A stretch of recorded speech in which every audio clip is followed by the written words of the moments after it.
I started cycling when I was in my mid-20s, and relatively quick I found out that I had a huge talent for it. People around me always said I had a really big engine, but what does it actually mean to have a big engine? To investigate what it means to have a big engine, we met up with a good friend of ours, Carsten Lundby, who's working as a professor at the University of Zurich. Now, Carsten is not your ordinary professor. Make no mistake about it. He for sure knows his way around the lab, but he's also a very keen athlete himself.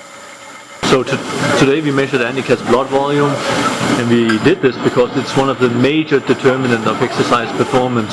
This linked with a high cardiac output, which we also measured. You saw the Doppler that we placed here.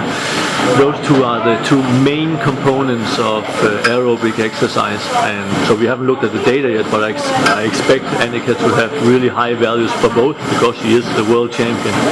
Without having these values, you will not become a world champion. On the other hand, having such high values do not guarantee that you will become a world champion. There are other factors that are of relevance too. So this is the test where we measure my blood volume.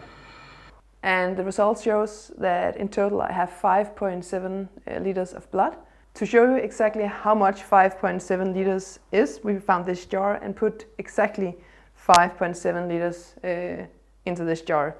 So this is exactly the amount of blood that I have in my body, which carries the oxygen around.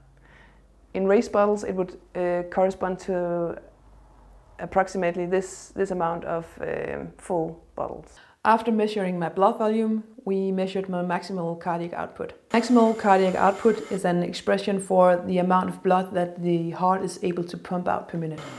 A high cardiac output is important for endurance athletes. The reason being oxygen is carried in the blood, and the more blood the heart pumps out, the more and the faster the oxygen is delivered to the muscles. So in Carsten's lab, we determined my maximal cardiac output to 30 liters per minute.